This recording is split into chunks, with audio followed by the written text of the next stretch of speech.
السلام علیکم ورحمۃ اللہ وبرکاتہ۔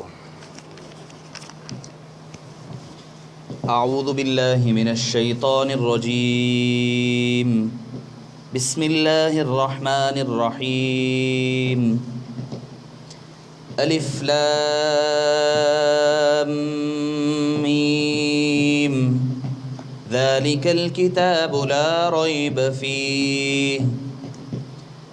الف لام میم، ذالک الکتاب لا ریب فیہ ھدی للمتقین الذین یؤمنون بالغیب ویقیمون الصلاة ومما رزقناہم ینفقون والذین یؤمنون بما انزل الیک وما انزل من قبلک وبالآخرة هم یوقنون اولئک علی ھدی من ربہم واولئک هم المفلحون۔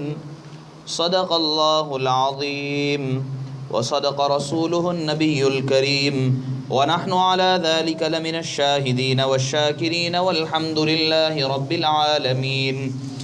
ان اللہ وملائکته یصلون علی النبی یا ایہا الذین آمنوا صلوا علیہ وسلموا تسلیما۔ اللہم صل علی سیدنا محمد وعلی آلہ واصحابہ افضل صلواتک وعدد معلوماتک وبارک وسلم صلاة وسلاما علیک یا رسول اللہ۔ رب اشرح لی صدری ویسر لی امری واحلل عقدۃ من لسانی رب یسر ولا تعسر وتمم بالخیر وبک نستعین یا فتاح یا فتاح یا فتاح۔ اللہم آنس وحشتنا فی قبورنا، اللہم ارحمنا بالقرآن العظیم واجعلہ لنا اماما وہدى وحجة ونورا وهدى ورحمة۔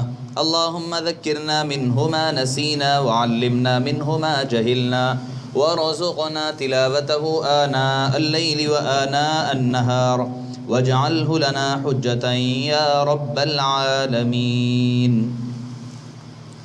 معزز سامعین کرام، شفیق بزرگوں اور عزیز ساتھیوں اور پردہ نشین سننے والی خواتین و حضرات،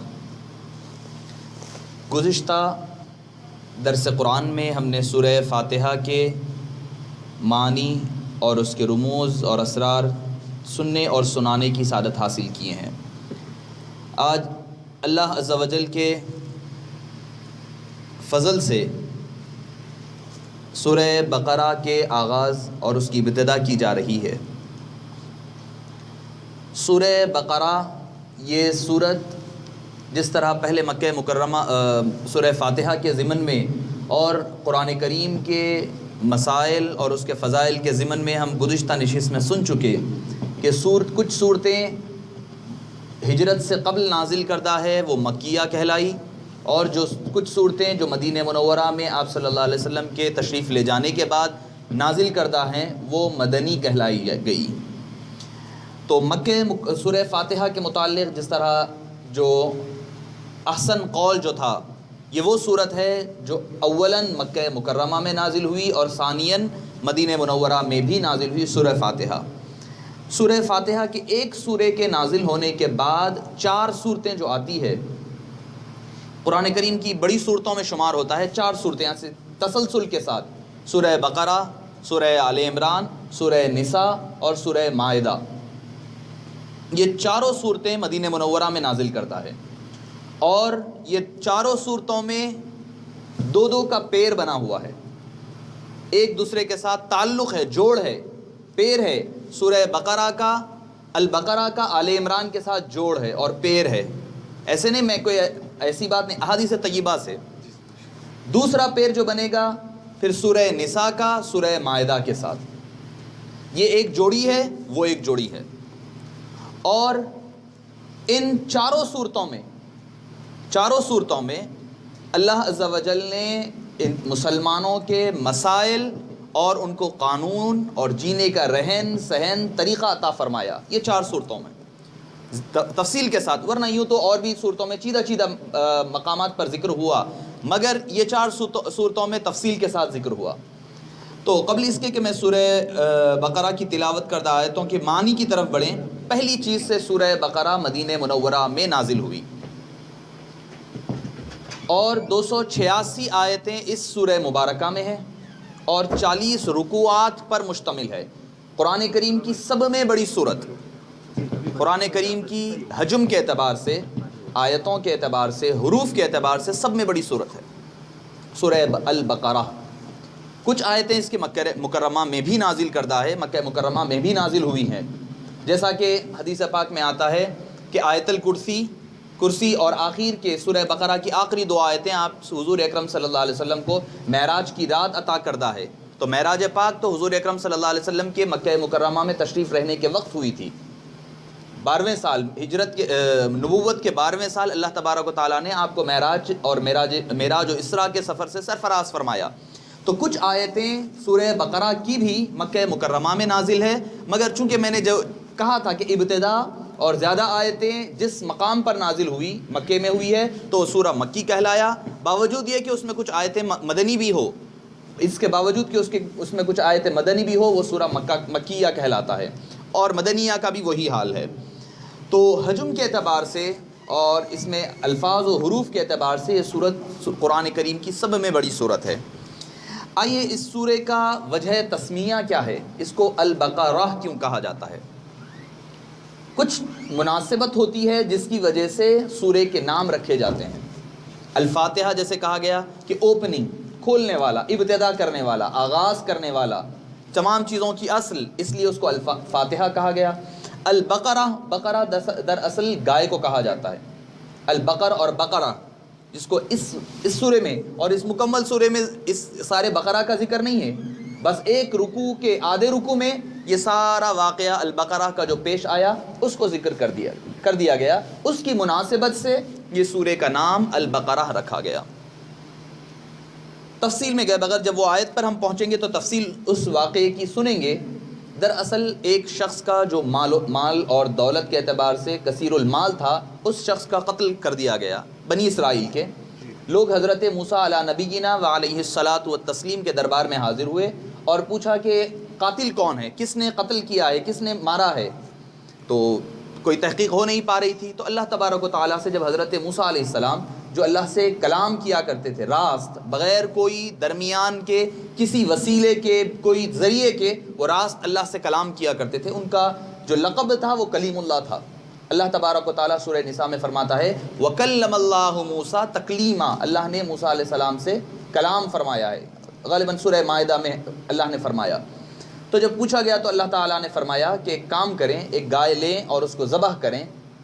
یہ دراصل اللہ تعالیٰ کو یہ ساری چیزوں سے کوئی تعلق نہیں ہے، گائے کا ذبح کیا جانا یا بکرے کا ذبح کیا جانے والا کام یا کوئی جانور کا ذبح کیا جانا، یا عید الاضحیٰ کے موقع پر ہو یا عقیقے کے موقع پر ہو، نہیں، دراصل اللہ تبارک و تعالیٰ یہ دیکھنا چاہتا ہے کہ بندہ اس کے حکم کی تعمیل کرتا ہے یا نہ کرتا ہے۔ مقصد گائے کو ذبح کروا لینا کا مقصد نہیں ہے، آپ کو بھوکے پیاسے رمضان کے مہینے میں رکھوانا یہ مقصد نہیں ہے، مقصد اس کے ذریعے سے یہ دیکھنا ہے کہ بندہ اللہ کے حکم کی تابعداری کرتا ہے یا نہ کرتا ہے، یہ اصل مقصد ہوتا ہے۔ تو کہا گیا کہ ایک گائے ذبح کرو اور اس کے جسم کا، کسی نے کلیجی کہا ہے، تلی کہا ہے، وہ لے جا کر کے مردے پر لگاؤ اور مردہ بیدار ہوگا، زندہ ہوگا اور کہے گا کہ اس کا قاتل کون ہے۔ مگر بنو اسرائیل جس کو آپ اسرائیلائٹس کہتے ہیں، دا چلڈرن آف، دراصل آپ کو غالباً کچھ دیر میں آپ کو یہ بتاتا چلوں کہ اسرائیل ہے کیا۔ دراصل اسرائیل کا معنی یہ ہوتا ہے کہ سرونٹ آف اللہ، اللہ کا بندہ۔ اسرائیل کا معنی جو ہوتا ہے اللہ کا بندہ، یہ اللہ تبارک و تعالیٰ نے حضرت یعقوب علیہ السلام کو دیا گیا نام ہے۔ حضرت یعقوب علیہ السلام کا دوسرا نام اسرائیل تھا، اللہ کا بندہ، سرونٹ آف اللہ۔ اور ان کی جو اولاد آئی ان کو بنو اسرائیل کہتے ہیں، the children of Israelite, children of Israel, children of یعقوب علیہ السلام۔ تو اس اعتبار سے وہ بنو اسرائیل کہلائے، تو ان کی اولاد میں جتنے لوگ آئے وہ بنو اسرائیلی کہلائے گئے۔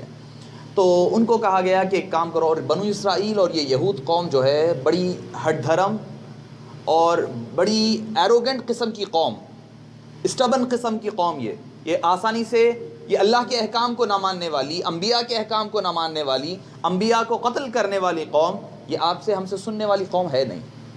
اللہ تعالیٰ نے کہا تھا کہ مطلق حکم تھا ان تذبحوا بقرہ، 8ویں رکوع میں پہلے پارے کی، کہ تم ایک گائے لو اور اس کو ذبح کرو۔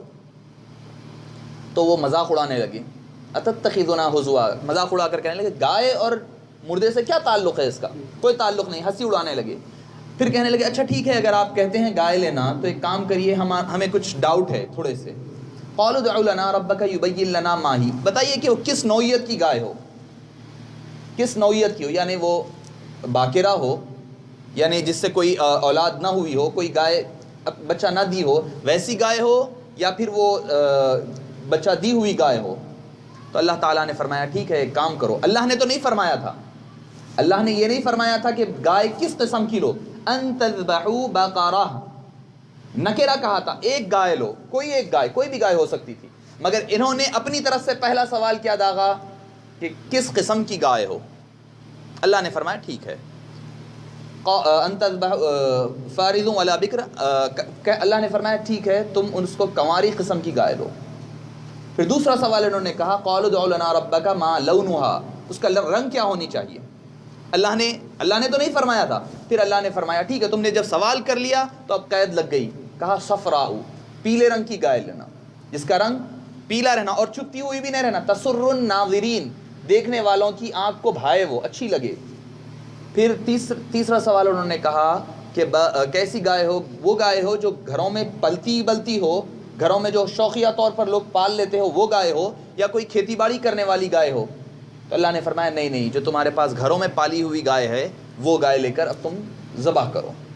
تو پتہ چلا جب اسلام کے کوئی احکام ہے جن کے بارے میں کہا جائے کہ یہ کام کرو، تو بغیر اس میں تعویلات پوچھے ہوئے، بغیر اس کی ڈیپتھ میں گئے ہوئے اس کام کو انجام دینا، یہ ایک اچھے مومن اور مسلمان ہونے کی علامت ہے۔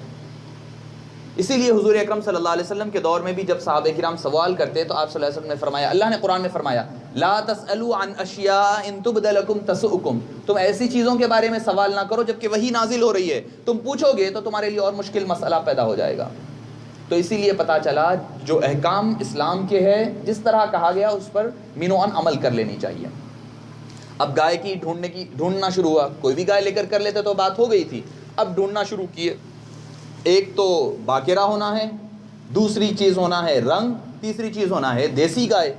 اب مل نہیں رہی ہے، ڈھونڈ رہے ہیں، ڈھونڈتے آخر میں ایک لڑکا تھا، تفسیر روح البیان میں آتا ہے کہ ایک لڑکا تھا جس کے پاس اس قسم کی تینوں کوالٹیز رکھنے والی گائے مل گئی۔ جا کر کہنے لگے بابا مجھے گائے بیچ دو، لڑکے نے منع کر دیا۔ لڑکے نے کہا میں گائے نہیں بیچوں گا، میرے ماں باپ گزر گئے ہیں، میرا آمدنی کا ذریعہ اور سہارا وہی ہے، میں نہیں بیچوں گا۔ اب بحث ہونے لگی، بھائی دے دے، جو بھی تجھے ہم چاہے وہ دے دیں گے۔ حضرت موسیٰ علیہ نبینا علیہ الصلوۃ والسلام گئے اور اس سے بات چیت کی اور کہنے لگے بابا میں نبی ہوں، میں کہہ رہا ہوں دے دو، تو تمہیں جو قیمت کہے دی جائے گی۔ دو روایتیں ہیں، پہلی روایت یہ کہ گائے کو ایک پڑلے میں رکھا گیا، میزان میں، ترازو میں، دوسرے پڑلے میں سونا رکھا گیا، سونا گولڈ رکھ کر اس کو تولا گیا، وہ گائے کے مافق اس کی ایکول ٹو گائے اتنا گولڈ اور سونا وہ بچے کو دیا گیا۔ دوسری روایت یہ ہے کہ اس کو ذبح کرنے کے بعد اس کی جو کھال تھی، اس کی جو چمڑی تھی، چمڑی کے اندر جتنا سونا بھر سکتا تھا وہ سونا بھر کر اس لڑکے کو دیا گیا، اور وہ گائے لی گئی، اس کو ذبح کیا گیا۔ ذبح کر اس کا جسم کا جو ٹکڑا اللہ تعالیٰ نے فرمایا تھا وہ مردے کو لگایا، مردہ اٹھا، بیدار ہوا، اور اس نے کہا کوئی اور نہیں، میرے بھائی کے لڑکوں نے مال و دولت کے لیے مجھے قتل کیا، اور پھر وہ اپنی زندگی ختم ہو گئی اس کی اور وہ سو گیا۔ اب لڑکے کے متعلق جس کے پاس یہ گائے ملی، بچے بھی ہیں، ان کے لیے میں ایک بات کہوں گا کہ اس لڑکے کے بارے میں یہ آتا ہے کہ وہ لڑکا یتیم ضرور تھا، اس کے ماں باپ گزر چکے تھے، مگر وہ اپنے ماں باپ کا فرما بردار تھا، تو اللہ تعالیٰ نے ایک ایسی تدبیر بنائی، اس کو ماں باپ کی فرما برداری کا اجر دنیا میں دینے کے لیے ایک ذریعہ ایسا بنایا کہ وہ گائے وہ گئی ان کے پاس اور یہ مال و دولت سے سرشار ہو گیا، آخرت کا حساب اور ثواب تو باقی ہی باقی رہا، اللہ تعالیٰ نے اس کو دنیا میں بھی نواز دیا۔ تو پتہ چلا جو ماں باپ کے فرما بردار ہوتے ہیں، ان کا ادب اور تعظیم کرنے والے ہوتے ہیں، اللہ تعالیٰ انہیں دنیا میں بھی نوازتا ہے، آخرت میں نوازا جانا تو اپنی جگہ باقی ہی رہتا ہے۔ اب رہی بات اس اعتبار سے یہ سورہ سورہ بقرہ کے نام سے مشہور ہوا ہے. حضور اکرم صلی اللہ علیہ وسلم نے حدیث طیبہ میں اس کا نام منقول فرمایا. ایک روایت آتی ہے اس کے فضائل کے ضمن میں، یہ سورہ نازل ہوا مدینہ منورہ پہنچنے کے بعد. اس سورے میں اللہ تعالیٰ نے مسلمانوں کے علاوہ جو زیادہ تر کلام کیا ہے وہ یہودیوں سے کیا ہے سورہ بقرہ میں. اور سورہ آل عمران میں اللہ تعالیٰ نے مسلمانوں کو حکم دینے کے ساتھ ساتھ نصارہ یعنی عیسائی کرسچن سے زیادہ مخاطب ہوا ہے. پہلے سورے میں بنو اسرائیل کے واقعات سنائے گئے، ان کی روگردانی، ان کی سرکشی، وہ اللہ کے احکام کی کیسے نافرمانی کرتے، وہ ساری چیزیں بیان کی گئی. پھر جب سورہ آل عمران آیا تو حضرت عیسیٰ علیہ السلام کی پیدائش، حضرت بی بی مریم کا ذکر. آل عمران حضرت بی بی مریم کے والد کا نام تھا عمران، ان کا ذکر کیا گیا. پھر ٹرینٹی کے بارے میں، یعنی جو تین خداؤں کے بارے میں جو کرسچینٹی کا بیس ہے، جو عیسائیت کا محور ہے، تین خدا وہ مانتے ہیں. کرسچینٹی کا جو بیس ہے وہ تین خداؤں کے اطراف پھرتا ہے. وہ کہتے ہیں کہ God is a father, God is a son, God is a holy spirit. خدا ان کے نزدیک اللہ کو نعوذ باللہ وہ باپ کے درجے میں مانتے ہیں. حضرت عیسیٰ علیہ السلام کو بیٹا کہتے ہیں. اور ہولی اسپرٹ سے مراد یا تو حضرت جبریل علیہ السلام ہے یا پھر حضرت بی بی مریم جو والدہ ہے حضرت عیسیٰ علیہ السلام کی. تو اس طریقے سے اللہ تعالیٰ نے پہلے سورے میں مسلمانوں کے ساتھ یہود سے زیادہ مخاطب ہوا، اور سورہ آل عمران میں عیسائیوں کے ساتھ. اور ایک کامن حدیث جو دونوں صورتوں کے بارے میں آتا ہے، حدیث پاک صلی اللہ علیہ وسلم نے، حضور اکرم صلی اللہ علیہ وسلم نے فرمایا کہ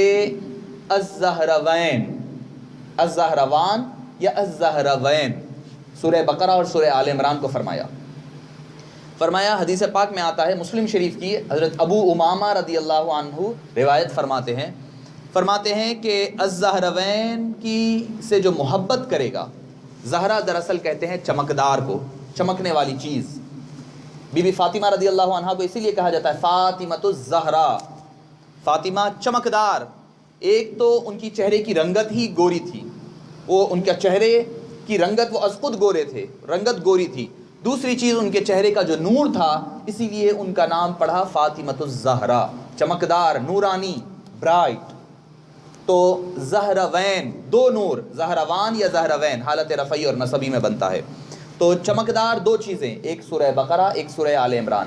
حبیب اکرم صلی اللہ علیہ وسلم نے فرمایا جو شخص ان دو صورتوں سے محبت کرتا ہے، ان کی تلاوت کرتا ہے، ورد کرتا ہے، تو کل قیامت کے دن زہروین آ کر اس کے اوپر سایہ کر دے گی. یہ دو صورتیں، زہروین سورہ بقرہ اور سورہ آل عمران، اس کے اوپر سایہ کر دیں گی، وہ اس کے ساتھ ساتھ چلے گی، اور وہ ایسے شفاعت کرنے کے لیے اللہ کے دربار میں لڑے گی جس طرح دو چھوٹے سے دو پرندے اپنی غذا کے لیے کھینچ تان کرتے ہیں، اس طرح اللہ کے دربار میں یہ دو صورتیں اس کے لیے لڑائی لڑیں گے، الزہروین اور الزہروان. پھر فرمایا غمامتین، ان دو صورتوں کو سایہ کرنے والی. پھر حبیب اکرم صلی اللہ علیہ وسلم نے فرمایا فضائل کے ضمن میں سورہ بقرہ کے، فرمایا کہ جو شخص 10 آیتیں سورہ بقرہ کی یاد کر لیتا ہے تو اللہ تعالیٰ اس کا حافظہ مضبوط کرتا ہے. سورہ بقرہ کی جو 10 آیتیں، اکثر لوگ کہتے ہیں بھئی ہم پڑھ رہے ہیں، ہمارا بچہ پڑھ رہا ہے، مگر حافظہ نہیں، مختص آیتیں ہیں. تو کہا جاتا ہے کہ بھئی ہمارا بچہ یاد کر رہا ہے، پڑھ رہا ہے، مگر اس کا حافظہ یاد نہیں رہتا، کوئی چیز حفظ کر رہا ہے یا دوسری چیز یاد کر رہا ہے.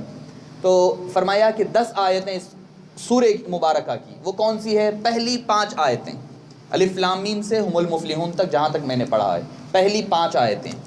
دوسری آیت الکرسی اور اس کے بعد کی 2 اور آیتیں. آیت الکرسی اللہ لا الہ الا هو الحی القیوم، اس کے بعد لا اکراہ فی الدین، پھر اس کے بعد اللہ ولی الذین آمنوا. یہ ہو گئی 8 آیتیں. پھر آمن الرسول کی 9ویں آیت، 9 آیت، آخری 2 آیتیں سورہ بقرہ کی، اور آخری 10ویں آیت ہے لا یکلف اللہ نفسا الا وسعہا. تو یہ 10 آیتیں جو یاد کر لیتا ہے اللہ تعالیٰ اس کا حافظہ مضبوط فرماتا ہے. پھر فرمایا کہ ایک اور حدیث پاک میں حضرت عمر فاروق رضی اللہ عنہ سے مروی ہے، فرمایا کہ یہ سورہ ایک روایت میں 3 دن فرمایا، ایک میں 40 دن فرمایا. جس گھر میں یہ تسلسل کے ساتھ سورہ پڑھا جاتا ہے، یا تو 3 دن یا 40 دن، اس گھر میں سرکش شیاطین اور جنات داخل نہیں ہوتے. تو ہمیں حضور اکرم صلی اللہ علیہ وسلم نے جنات کو، سرکش شیاطین سے بچنے کا آسان نسخہ عطا فرما دیا ہے، بجائے اس کے کہ جو نام نہاد ملاؤں کے پیچھے پھرتے ہیں جن کا خود ایمان صحیح نہیں، ہم اپنے ایمان کو غارت کرنے، اس سے بہترین اللہ کے حبیب صلی اللہ علیہ وسلم نے ہمیں ایک اسوہ عطا فرما دیا. فرمایا کہ یہ سورہ تسلسل کے ساتھ کم سے کم 3 دن، زیادہ سے زیادہ 40 دن فرمایا پڑھے گا تو اس گھر میں سرکش شیاطین کا داخلہ ممنوع ہو جاتا. پھر حضرت عمر فاروق رضی اللہ عنہ، بیہقی شریف اور طبرانی کی روایت میں آتا ہے، حضرت عمر فاروق رضی اللہ عنہ راوی ہیں، فرماتے ہیں کہ جب بندے کو ہم دفن کر دیتے، کسی کو، ہمارے بھائی کو، مسلمان کو، اس کے سرانے ٹھہر کر یہ پہلی 5 آیتیں سورہ بقرہ کی الف لام میم سے ہم المفلحون تک، اور اس کی پائنتی یعنی اس کے رائٹ سائڈ پر ٹھہر کر، پیر کی جانب ٹھہر کر آمن الرسول کی 2 آیتیں ہم پڑھا کرتے. یہ پڑھنے کی وجہ سے آدمی کو سوال جواب میں آسانی ہوا کرتی ہے.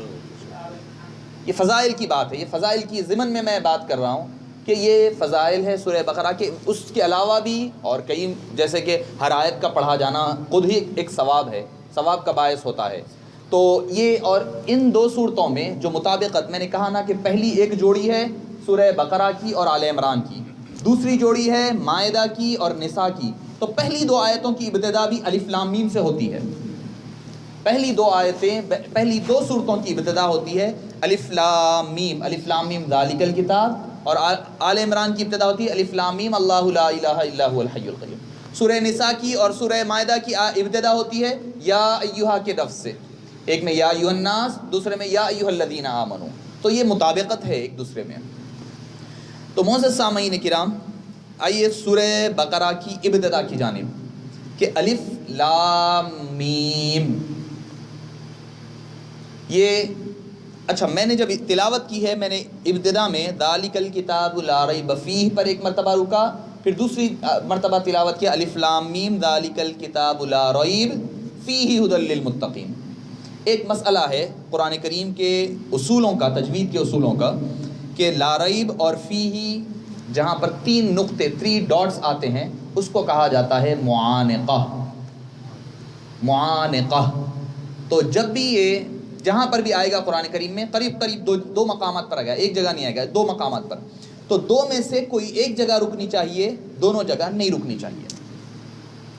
دونوں میں سے یا پہلی والی پہ رکو آپ، الف لام میم ذالک الکتاب لا ریب، رکے اگر آپ فیہ ھدی للمتقین پڑھیں، نہیں تو الف لام میم ذالک الکتاب لا ریب فیہ ھدی للمتقین. یا تو لا ریب پر رکیے یا فیہ پر رکیے، 2 میں سے کوئی ایک جگہ رکنا چاہیے. اس کو کہتے ہیں معانقہ.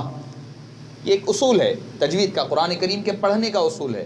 دیکھیے، آپ جب کسی بڑے بادشاہ کے دربار میں جا رہے ہیں، کسی دنیا کے بادشاہ کے دربار میں، کوئی پرائم منسٹر، وزیر اعظم یا پریسیڈنٹ کے سامنے جا رہے ہیں، تو آپ کو کیا بات کرنا ہے، کیسا پیش آنا ہے، کیا پروٹوکول ہے، ساری چیزیں آپ کو سکھلائی جاتی ہے، کیا بولنا ہے، کیا نہیں بولنا ہے.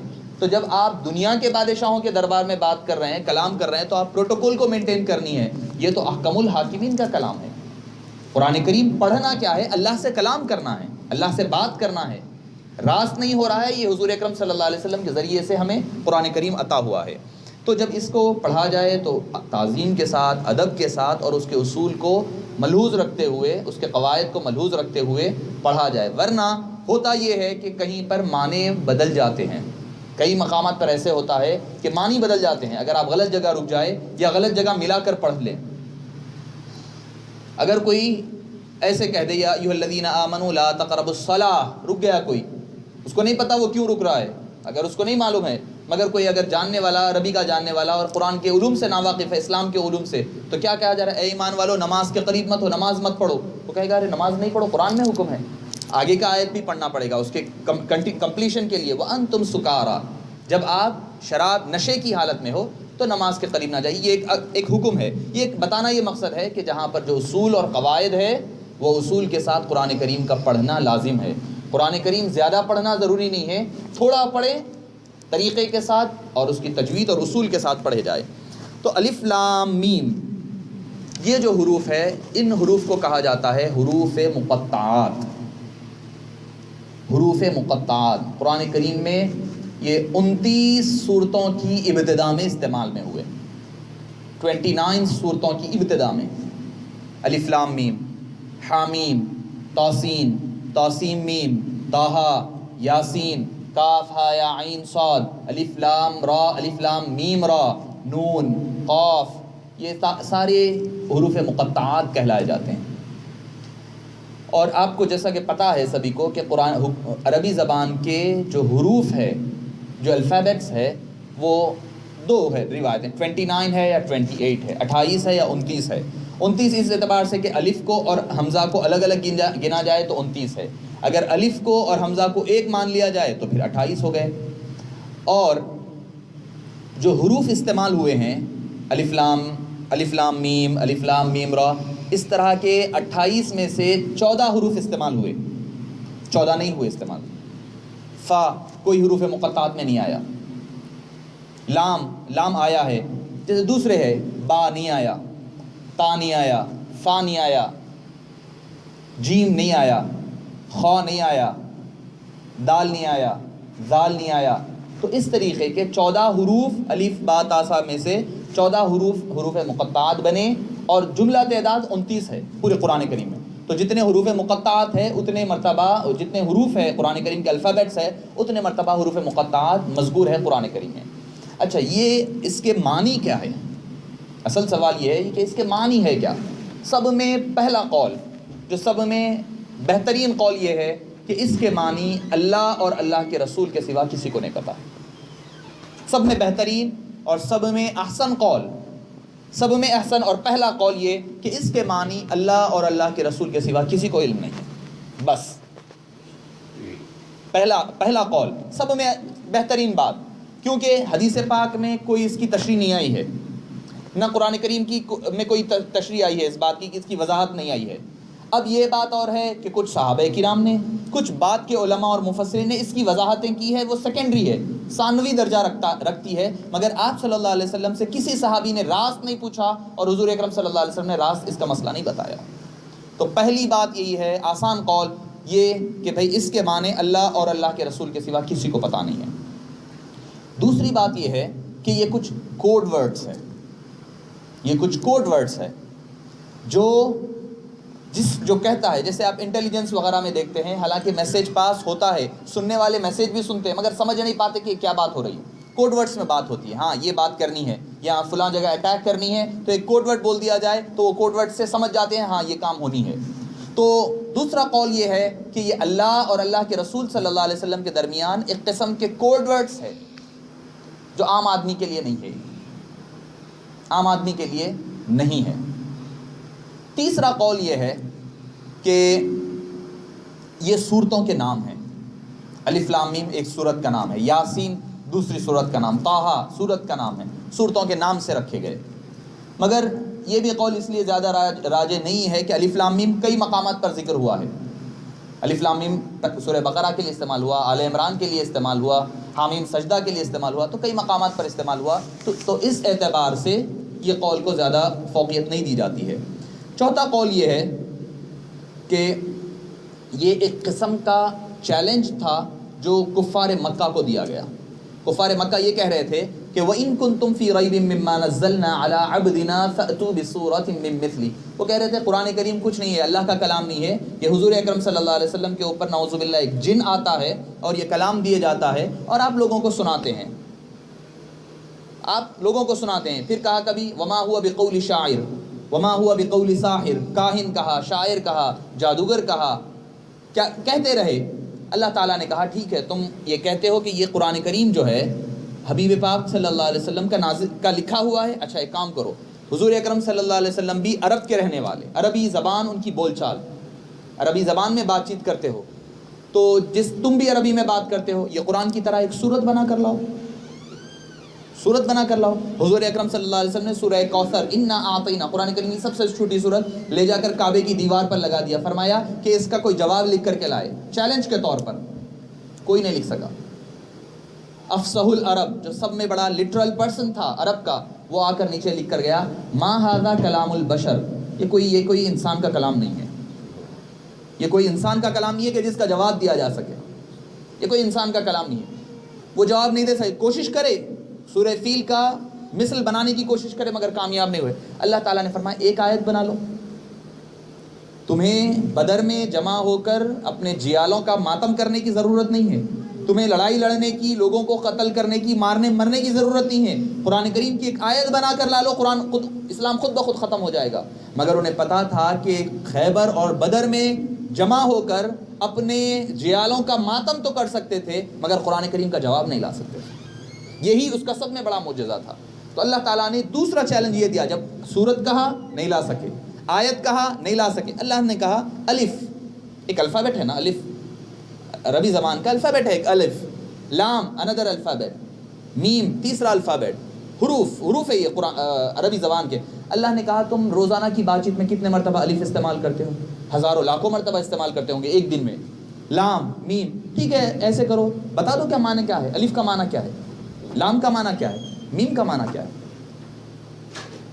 تم استعمال کرتے ہو نا، دن میں 100 دفعہ استعمال، ہزاروں دفعہ استعمال کرتے ہو یہ الفابیٹس، حروف، اس کے معنی بتا دو۔ ناکام ہو گئے۔ یہ تھا چوتھا قول الف لام میم حروف مقطعات کے بارے میں۔ پانچواں قول یہ ہے کہ یہ عرب کا طریقہ تھا، عرب میں یہ طریقہ رائج تھا۔ جس طرح کوئی تقریر کے لیے کھڑا ہوتا تو پہلے ماحول بنانے کے لیے کچھ حروف کہا جاتا تھا، اس کے بعد اپنے موضوع پر آتے تھے، تشبیب کہا جاتا ہے۔ عربی زبان کی شاعری میں بھی دیکھتے ہیں آپ، جیسے قصیدہ بردہ ہے، قصیدہ بردہ کی ابتدا کیسے ہوتی ہے؟ امن تذکر جیران بذی سلمی مزجت دمعا جرا من مقلۃ بدمی۔ یہ تو حضور اکرم صلی اللہ علیہ وسلم کی تعریف شروع نہیں ہوئی، پہلے شاعر اپنی محبوبہ کا، خیالی محبوبہ کا تعریف کرتے ہیں، اس کا ذکر کرتے ہیں، کرنے کے بعد اصل موضوع پر آتے ہیں۔ یہ ایک عربی زبان کا ایک قاعدہ تھا، ایک اصول تھا کہ جب بات کرتے تو پہلے ساری الفاظ ماحول کو بناتے، پہلے ساری چیزوں کا ذکر کرتے، اس کے بعد آ کر اپنے موضوع کی طرف آتے۔ تو اسی طرح ایحسب الصب ان الحب منکتب، پھر اس کے بعد فکیف تنکر حبا ما، ساری جو اشعار ہے قصیدہ بردہ کے یہ تشبیب کہلاتے ہیں۔ تو یہ بھی ایک قسم کا ان کے طریقہ کار تھا کتاب کا کہ پہلے ماحول بناتے، پہلے الفاظ اس طریقے کے استعمال فرماتے، پھر اس کے بعد اپنے موضوع کی طرف آتے۔ یہ قول اس لیے بہتر بھی مانا جاتا ہے، ایک درمیانی صورت مانی جاتی ہے، اس اعتبار سے کہ جب یہ حروف کہے گئے تو صحابہ کرام میں سے کسی نے بھی یہ نہیں پوچھا یا رسول اللہ اس کے معنی کیا ہے، نہ کفار مکہ نے اعتراض کیا۔ چلو صحابہ کرام نے ادب اور تعظیم کے طور پر نہیں پوچھا ہوگا کہ الف لام میم کے معنی کیا ہے یا رسول اللہ، ادب اور تعظیم والے تھے صحابہ کرام، انہوں نے نہیں پوچھا۔ تو کوئی کفار نے بھی اعتراض نہیں کیا کہ بھئی قرآن کریم کیسا قرآن ہے جس میں ایسے الفاظ ہیں جس کے کوئی معنی نہیں ہے، انہوں نے بھی اعتراض نہیں کیا۔ تو مطلب یہ کہ یہ طریقہ کار ان کے درمیان ایک کامن تھا، ان کے پاس رائج تھا، وہ استعمال اس طریقے کا کرتے تھے۔ تو الف لام میم ایک حضرت حبر الاسلام جن کا لقب ہے، حضرت عبداللہ بن عباس رضی اللہ عنہ، جن کے بارے میں حضور اکرم صلی اللہ علیہ وسلم نے دعا فرمائی تھی، اے اللہ ان کو علمہ فقہ الدین، دین کی فقہ عطا فرما اور ان کے لیے معرفت اور تعویل کے راستے کھول دے، تفسیر کے۔ تو آپ نے پہلی تفسیر حضرت عبداللہ بن عباس جو حضور کے چچیرے بھائی ہیں، صحابی بھی ہے، چچیرے بھائی بھی حضرت عباس کے فرزند ہے، انہوں نے پہلی تفسیر لکھی ہے۔ اس تفسیر میں انہوں نے اس کے معنی کچھ بیان فرمائے ہیں، کچھ معنی بیان فرمائے ہیں تعویلات کے ذریعے۔ فرمایا کہ الف لام میم کے معنی ہے، الف لام میم کے معنی بتائے، الف لام را کے معنی بتائے، انا ارا، انا اللہ ارا، انا اعرف اللہ، اس طریقے کے الفاظ انہوں نے تعویلات فرمائی ہے، مگر وہ حتمی درجہ نہیں رکھتے، اس لیے کہ وہ اپنا ان کا قول ہے، حدیث پاک میں اس کی وضاحت اور صراحت نہیں آئی۔ مگر کچھ حروف مقطعات ہے جن کے بارے میں یہ یقینی طور پر کہا جا سکتا ہے کہ وہ حضور اکرم صلی اللہ علیہ وسلم کے نام تھے، جیسے یاسین، یہ بلا شک و شبہ حضور اکرم صلی اللہ علیہ وسلم کا نام ہے۔ کیوں؟ یاسین والقرآن الحکیم، یاسین قرآن حکیم کی حکمت والے قرآن کی قسم، انک لمن المرسلین، بے شک آپ جماعت رسل میں سے ہیں، انکا بے شک آپ کا جو ہے پروناؤن ہے، کبھی بھی کوئی بھی زبان کا قانون ہے، جب بھی آپ پروناؤن یوز کرتے ہیں پروناؤن سے پہلے ایک ناؤن کا ہونا ضروری ہے، پروناؤن سے پہلے کسی ایک ناؤن کا ہونا ضروری ہے، ضمیر سے پہلے اسم کا ہونا ضروری ہے، بغیر اسم کے ضمیر بے معنی ہو جاتی ہے۔ کوئی اگر یہ کہے وہ اچھا ہے، وہ خوبصورت ہے، وہ فلاں ہے فلاں ہے، لوگ بولیں گے کس کی بات کر رہے ہیں؟ آپ پہلے کوئی ایک نام تو بتاؤ، زید اچھا ہے، وہ عقل مند ہے، وہ ہوشیار ہے، وہ پڑھائی میں تیز ہے، بات سمجھ میں آتی ہے۔ تو اس طرح انک لمن المرسلین، بے شک آپ رسولوں میں سے ہیں، تو اس سے پہلے جو یاسین کا لفظ ہے وہ آپ کے ناموں میں سے ایک نام ہے. طٰہٰ یہ آپ کے اسماء میں کا ایک اسم ہے. اور اس معاملے میں کہ اس کا علم اللہ تعالیٰ نے حضور اکرم صلی اللہ علیہ وسلم کو عطا فرمایا تھا حروف مقطعات کا، اس کی دلیل کیا ہے؟ حضرت جبریل علیہ السلام جب تشریف لائے، سورہ کاف ہا یا عین صاد سورہ مریم کی وہی فرمانے کے لیے، تب آپ نے فرمایا کاف، حضور نے کہا مجھے پتا ہے. پھر فرمایا ہا، حضور نے فرمایا مجھے پتا ہے. پھر فرمایا یا، پھر حضور نے فرمایا مجھے پتا ہے. عین، حضور نے فرمایا مجھے پتا ہے. صاد، حضور نے فرمایا مجھے پتا ہے. یعنی اللہ تعالیٰ نے اس کا علم حضور اکرم صلی اللہ علیہ وسلم کو عطا فرما دیا. اللہ نے خود قرآن میں کہا ہے الرحمن علم القرآن، رحمان وہ ہے جس نے مکمل قرآن آپ کو سکھا دیا تھا. پھر فرمایا خلق الانسان. تو الف لام میم حروف مقطعات ہے، اس کو زیر زبر نہیں لگتا، یہ جیسا حرف ہوتا ہے اسی طرح ادا کیا جاتا ہے. الف کو الف ہی کہا جاتا ہے، لام لام، میم میم، اور اس پر مدود ہوتے ہیں، مد ہوتے ہیں، وہ مد کے ساتھ اس کو ادا کرنا لازم ہوتا ہے. اب آئیے ذالک الکتاب لا ریب فیہ. ذالکہ اس میں اشارہ بعید کے لیے، وہ، دیٹ، انگلش میں آپ دیٹ کہتے ہیں، وہ، اس میں اشارہ بعید، دور کے لیے استعمال ہوتا ہے ذالکہ. تو یہاں پر کتاب تو یہ سامنے ہے، یہ کیوں کہا جا رہا ہے وہ کتاب؟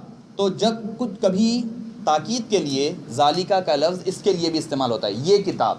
یا پھر دوسرا معنی وہ کتاب جس کی بات تم پیچھے سورہ فاتحہ میں کرے، اہدنا الصراط المستقیم، اے باری تعالیٰ ہمیں صراط مستقیم عطا فرما، سیدھا راستہ عطا فرما. اللہ فرمائے وہ تم صراط مستقیم مانگے نا، یہاں اس کی تفسیر ہے. ذالک، یہ وہ کتاب ہے، یہ وہ کتاب جو صراط مستقیم پر چلانے والی ہے. لا ریب فی، اس میں کسی قسم کی کمی، شک کی کوئی گنجائش ہی نہیں ہے. شک دو قسم کا ہوتا ہے. پہلا شک کسی خبر کی، کسی بات کے سچ ہونے پر شک ہوتا ہے، یا بات تو سچ ہو مگر آدمی کے ماننے والے کے کم علمی پر کی اعتبار سے شک پیدا ہوتا ہے. تو اللہ فرما رہا ہے قرآن کریم جو ہے اس میں کوئی شک نہیں ہے، اس کے کلام ہونے میں کوئی شک نہیں ہے. اگر کوئی شک کر رہا ہے تو وہ اس کی کم علمی کا نتیجہ ہے. اس قرآن میں تو کوئی شک نہیں ہے. شک دو قسم کا ہوتا ہے، ایک کلام کی جھوٹے ہونے پر، کلام کے صحیح ہونے پر شک ہو. آپ کو کوئی میسیج ملا، واٹس ایپ پر آیا، آپ کو پتہ نہیں، آپ کو شک ہے یہ بات غلط ہوگی. یقیناً اگر وہ بات غلط ہو، وہ شک ہے تو وہ ایک شک ہوگا. دوسرا شک یہ ہے کہ وہ بات تو صحیح ہے مگر آپ اس کو سمجھ نہیں پا رہے ہیں، یہ آپ کی کمی ہے، وہ کلام کی کمی نہیں ہے. کلام تو کامل ہے، وہ کلام کامل ہے، اس میں کوئی شک نہیں ہے، کمی آپ کے اندر ہے اس کی سمجھ کے اعتبار سے، آپ نہیں سمجھ پا رہے ہیں. تو اللہ فرماتا ہے، تو اسی لیے اب کوئی کہیں گے بھائی اس میں تو اللہ فرما رہا ہے اس میں کوئی شک نہیں ہے، پھر دوسرے لوگ شک کر رہے ہیں، تو ان کی کم علمی کا نتیجہ ہے، قرآن سے دوری کا نتیجہ ہے، علم سے دوری کا نتیجہ ہے. اس کلام میں تو کوئی شک نہیں. دنیا کی کوئی کتاب یہ دعویٰ نہیں کر سکتی، اور نہ کیا ہے کسی کتاب نے، کہ ان کی کسی کتاب میں، مذہبی کتاب میں کوئی شک نہیں ہے. کسی نے دعویٰ نہیں کیا سوائے قرآن کریم کے، سوائے قرآن کریم کے کسی نے دعویٰ نہیں کیا ہے. ذالک الکتاب، کتاب کہا قرآن کریم کو. یہاں قرآن کریم کے کئی نام ہیں، فرقان ہے، تنزیل ہے، شفا ہے، ہدن ہے، ہدایت ہے. کئی مقامات پر کئی نام سے اللہ تعالیٰ نے اس کو ذکر فرمایا ہے. الکتاب بھی انہی میں کا ایک نام ہے. ہدن للمتقین، متقین پرہیزگاروں کے لیے ہدایت ہے. تو آپ یہ کہیں گے بھائی اگر کوئی پہلے سے ہی پرہیزگار ہے تو اس کو کیا ہدایت دے گی؟ پھر جو پرہیزگار نہیں ہیں ان کا کیا پھر؟ تو بولے نہیں، یہ کتاب ایسی کتاب ہے جو لوگوں کو، بھٹکے ہواؤں کو ہدایت پر لانے والی، ان کو متقی بنانے والی کتاب، متقی بنانے والی کتاب ہے. متقی پرہیزگار کو کہتے ہیں. حضرت مولا کائنات علی مرتضیٰ رضی اللہ عنہ سے کون متقی ہے پوچھا گیا تو فرمایا کہ گناہ پر قائم نہ رہنا اور عمل پر غرور نہ کرنا، اسی کا نام تقویٰ ہے. گناہ پر ڈٹے نہیں رہنا، گناہ ہوتا ہے، گناہ نہیں کرنا نہیں کہا، گناہ نہیں کرنا تقویٰ ہے نہیں کہا. گناہ ہوتا ہے، انسان ہے، انسان کی فطرت نے اللہ نے گناہ کرنے کی ایک چیز پیدا کی ہے اس کے اندر. گناہ کرتا ہے مگر گناہ پر ڈٹا رہنا وہ متقی آدمی نہیں ہے. گناہ کیا اور فوری توبہ کر لیا، تقوی کی پہلی منزل ہے. عمل کیا، عبادت کیا، غرور نہ کیا، تقوی کی دوسری منزل ہے. تو گناہ پر ڈٹے نہ رہنا اور عمل پر غرور نہ کرنا تقوی کی علامت ہے۔ اچھا، تقوی سے حاصل کیا ہوتا ہے، اس کے فائدے کیا ہے؟ تقوی حاصل کیسے ہوتا ہے؟ تقوی حاصل کرنے کے اس کے فائدے کیا ہے؟ پہلی آیت قرآن کریم میں اللہ پاک فرماتا ہے سورہ حجرات 26ویں پارے میں، ان اکرمکم عند اللہ اتقاکم۔ تقوی کا پہلا فائدہ یہ ہے آپ اللہ کے دربار میں اس کے نزدیک بزرگ ہو جاتے ہیں، عزت والے، شان اور شرف والے بنتے ہیں اللہ کی نظر میں۔ اور کیا چاہیے انسان کو اور کیا چاہیے؟ مال دولت نے اللہ کے نزدیک وہ مکرم ہو جا رہا ہے، محتشم، عزت والا، وقار والا بن رہا ہے۔ پہلی چیز، پہلا فائدہ۔ دوسری چیز، اللہ کی معیت میں رہتا ہے تقوی والا۔ ان اللہ مع الذین اتقوا، اللہ متقی لوگوں کے ساتھ ہے۔ اللہ کی صحبت اور سنگت ملنا، اس کا معیت ملنا۔ اور کیا چاہیے انسان کو؟ تیسرا فائدہ فرمایا کہ اس کی اللہ تعالیٰ اس کی غموں اور دکھوں سے اس کو دور فرماتا ہے اور اس کے رزق میں کشادگی ہوتی ہے۔ وَمَن يَتَّقِ اللَّهَ يَجْعَل لَّهُ مَخْرَجًا وَيَرْزُقْهُ مِنْ حَيْثُ لَا يَحْتَسِبُ۔ تو جو تقوی پرہیزگاری اختیار کرتا ہے، اللہ تعالیٰ اس کو باہر گناہ سے نکلنے کا راستہ بتاتا ہے، پھر اس کی رزق میں کشادگی فرماتا ہے۔ حدیث پاک میں حضور اکرم صلی اللہ علیہ وسلم نے اس کا چوتھا فائدہ بیان فرمایا کہ جو آدمی چاہتا ہے کہ لوگ اس کی عزت کرے، اس کی تعظیم کرے، اس کا نام ہو، شہرت ہو، تو حبیب پاک صلی اللہ علیہ وسلم نے فرمایا کہ وہ اللہ سے ڈرا کرے اور پرہیزگاری اختیار کرے۔ اللہ سے ڈرے اور پرہیزگاری اختیار کرے، اس کی نام، شہرت، عزت سب اللہ تعالیٰ اس کو عطا فرمائے گا۔ تو متقی بڑی چیز ہے۔ تقوی کی منزل جو ہے آدمی کو منصب عطا فرماتی ہے۔ تو جب کہا کہ قرآن کریم میں کوئی شک نہیں ہے، تو اب ہم کو آپ کو ماننا پڑے گا کہ قرآن کریم میں جب کوئی شک نہیں ہے تو قرآن کے ساتھ ساتھ قرآن کے لانے والے پر بھی شک نہ کرے۔ قرآن جو بھیجا ہے نہ اس پر کوئی شک کرے، نہ قرآن کے لانے والے جبریل علیہ السلام پر کوئی شک کرے، نہ جن پر قرآن نازل ہوا حضور اکرم صلی اللہ علیہ وسلم پر، ان پر نہ کوئی شک ظاہر کرے، اور نہ ان پر جو قرآن کریم کو پھیلایا شک ظاہر نہ کرے۔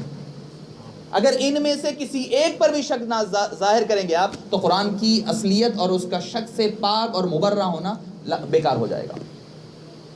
تو پتہ چلا اس سے صحابہ کرام کی شان اور عظمت بھی ظاہر ہوتی ہے اس آیت کریمہ سے، کہ انہوں نے قرآن کریم کو سیکھا حضور اکرم صلی اللہ علیہ وسلم سے اور ہم تک پہنچایا بغیر کوئی تبدیلی کے، تحریف کے، کوئی رد عمل کے۔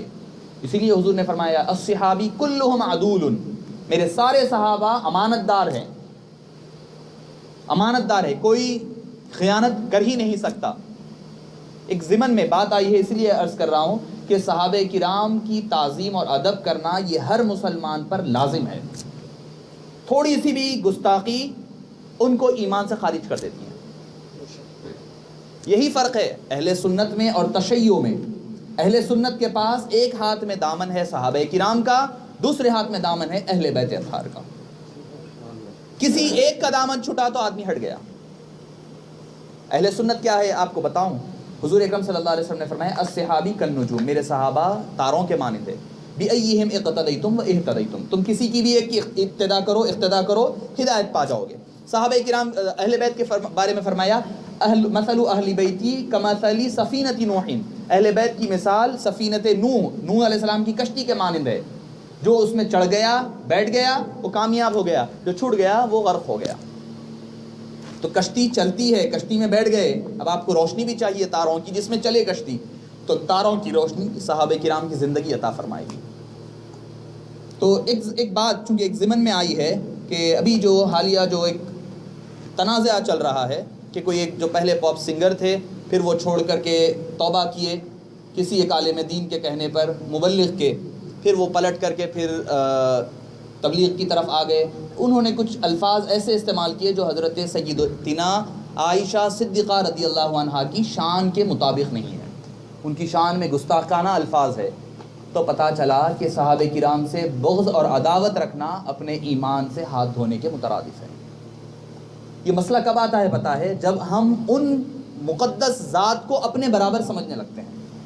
ہر چیز میں پھر ہم جب اپنے آپ کو ان سے کمپیئر کریں گے نا، تو آپ یہ غلطیاں کرنے لگو گے۔ صحابہ کرام وہ اہل بیت اطہار میں ازواج مطہرات تھیں، دو حضور اکرم صلی اللہ علیہ وسلم کی 9 ازواج ایک ساتھ رہتی تھیں مدینہ منورہ میں۔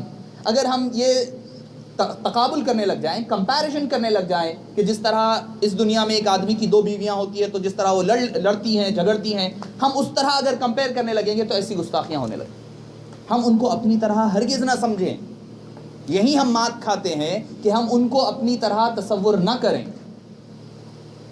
اللہ خود قرآن میں فرماتا ہے الطیبون للطیبات الطیبات للطیبین والطیبون للطیبات. پاک مرد پاک عورتوں کے لیے بنائے گئے اور پاک عورتیں پاک مردوں کے لیے بنائی گئی. خبیث مرد خبیث عورتوں کے لیے، خبیث عورتیں خبیث مردوں کے لیے بنائی گئی. سورہ نور میں فرمایا اللہ نے. تو پتہ چلا جب بی بی عائشہ جب پاک بنی تو کس وجہ سے؟ نبی کریم کی صحبت نے ہی تو بنایا انہیں. عائشہ کو عائشہ بنانے والی ذات کا نام نبی کریم صلی اللہ علیہ وسلم ہے. پھر کیسی جسارت کرتے ہو کہ نعوذ باللہ کہ صحبت نبی بھی نعوذ باللہ حضرت عائشہ کو نہ بدل پائی. کس طرح کی گستاخانہ الفاظ ہے. تو ہوتا یہی ہے کہ ایک دیکھیے آدمی کو علم عالم نہیں بناتا. علم آدمی میں آ جائے تو آدمی میں غرور آتا ہے. اس غرور کو کاٹنے کے لیے کسی نیک اور صالح اللہ والوں کی صحبت آدمی کے غرور کو کم کرتا ہے.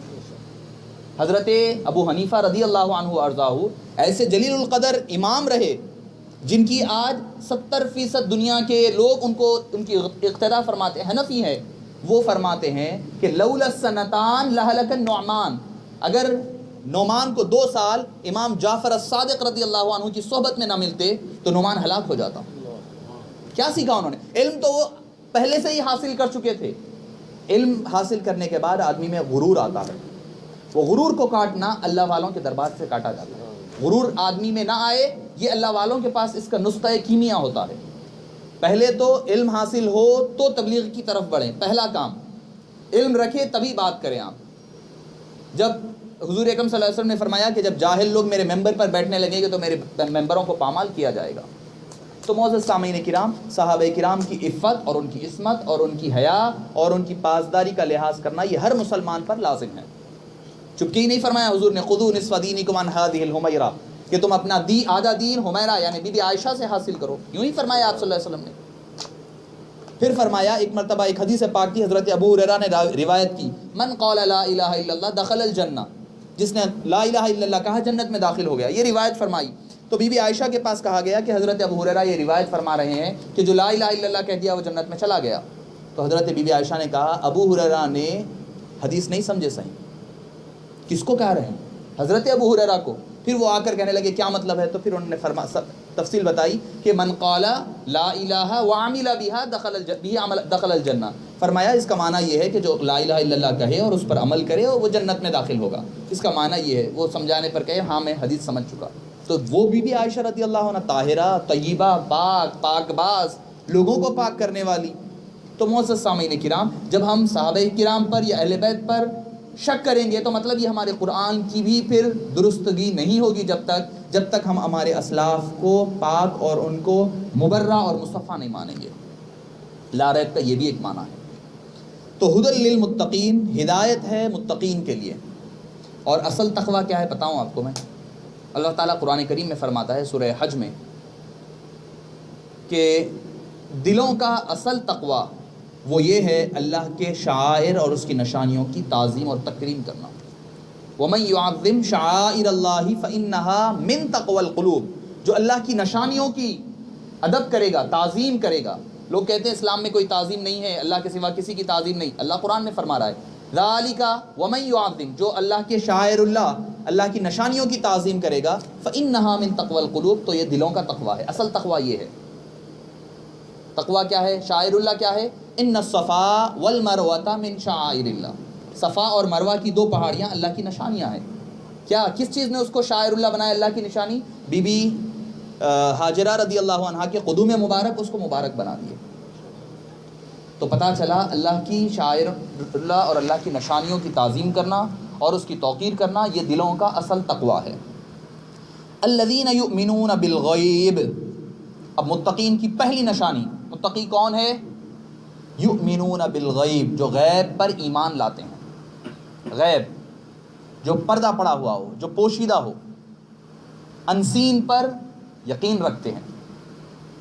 یعنی ہر چیز ایمان کے جتنے بھی آرٹیکلس آف فیتھ ہے، پلرس آف فیتھ ہے، سارے کے سارے غیب سے متعلق ہے، سارے کے سارے. آمنت باللہ، میں اللہ پر ایمان لایا، غیب ہے، ہم میں سے نہیں دیکھا کسی نے. وملائکتہ، اس کے ملائکہ، غیب ہے، غیب ہے، دنیا کے لیے غیب ہے. ورسلہ آمنت باللہ وملائکتہ وکتبہ، اور اس کی ساری کتب غیب ہے. کس اعتبار سے؟ یہ ظاہری کی شکل میں تو قرآن ہے، مگر اس کا کلام اللہ ہونا یہ غیب ہے.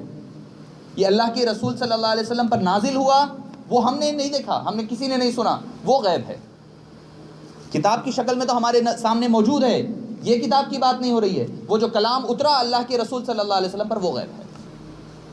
آمنت باللہ وملائکتہ وکتبہ ورسلہ، اور اس کے رسول بھی غیب ہے. آپ بولیں گے یہ کیسی بات ہے؟ ٹھیک ہے، رسول ہمارے لیے غیب ہوں گے، صحابہ کرام نے تو دیکھا ہے، پھر غیب کیسے ہو گئے؟ حضور اکرم صلی اللہ علیہ وسلم کو ظاہری جسم کے ساتھ دیکھا انہوں نے، اللہ کے رسول ہوتے ہوئے تو نہیں دیکھا نا، وہ تو غیب ہے ان کے لیے بھی. ظاہری جسم کے ساتھ دیکھا ہے یقیناً حضور اکرم، حضور کے بشری لباس کو، بشری جسم کو دیکھا ہے انہوں نے، بشری لباس کو دیکھا ہے. نورانیت کے لباس تو ان کے لیے غیب ہی رہا نا. حضور اکرم صلی اللہ علیہ وسلم کا ایک ہی تو پہلو نہیں تھا زندگی کا، یہ تو بشری تقاضے تھے، بشری زندگی کا پہلو تھا. آپ کو ایک بات یہاں پر ضمناً کروں کہ آپ صلی اللہ علیہ وسلم کو اللہ نے جو بھی عطا فرمایا اپنے کمال کا عطا فرمایا، کمال کی چیز عطا فرمائی. بشریت بھی سب سے اعلیٰ عطا فرمائی، اس کا انکار نہیں ہے. بشریت کا انکار کرنے والا کافر ہے. حضور اکرم صلی اللہ علیہ وسلم کی بشریت کا، ہیومینٹی کا انکار کرنے والا کافر ہے. ہمیں اقرار ہے، اصرار نہیں ہے.